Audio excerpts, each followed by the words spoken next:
Make a date with Reverend Dr. Ebenezer Markwei at 6 a.m. from Monday to Saturday on Graphic Online via Facebook and YouTube as he expounds on matters of faith. Graphic Online, truth and accuracy every day.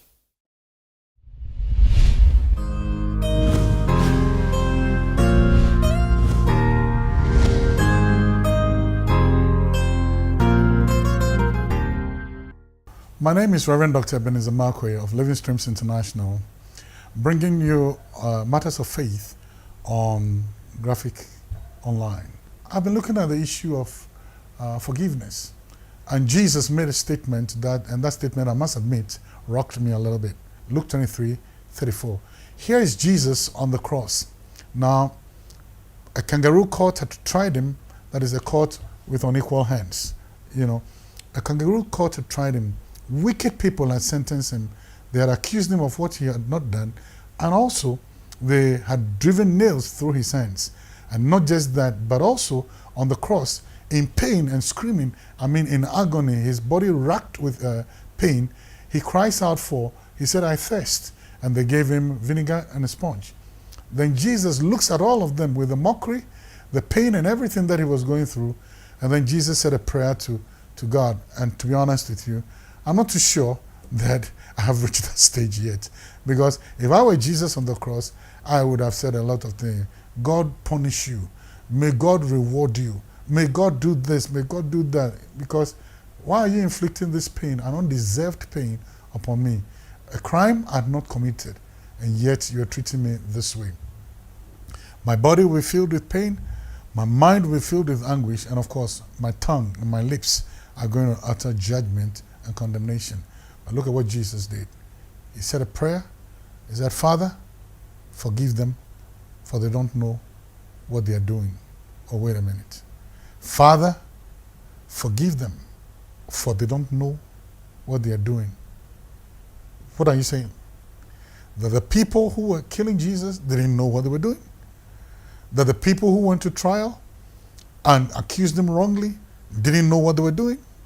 Are you trying to tell me that they were not aware of what they were doing right? The reasons why people do things against you, that hurts. It's number one, out of malice. Number two, out of offense. And number three, out of wickedness, spiritual wickedness. And then number four, out of ignorance. And the Bible says, Jesus said, the high priest, those who did it, they did it out of malice and wicked, determined, conscientious effort.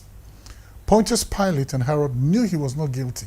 So they did it for the sake of preserving, for the sake of profit for them. And the people who were nailing him, there was malice there. There was all these things there. But yet Jesus summarized everybody's attitude towards him and said, "Father, forgive them, for they don't know what they are doing." You know one thing? Sometimes people do what they do against you. They don't know. They don't have all the facts. They don't even have the mind of God. They don't know what God thinks. And sometimes they do these things out of ignorance. It will bring a resolution to your heart if you can relegate the things that people do wrongly against you to ignorance.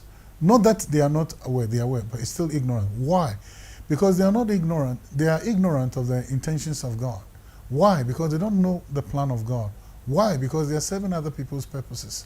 So Jesus said, "Father, forgive them, for they don't know what they are doing." Let me just say this. Forgiveness is a decision you make. I am making a decision, forgive. Why?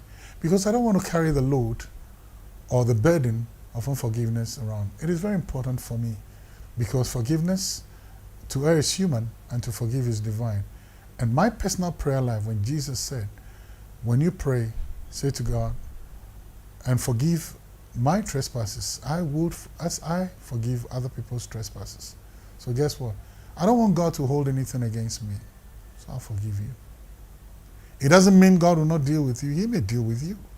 It doesn't mean God will not come visit you. He might.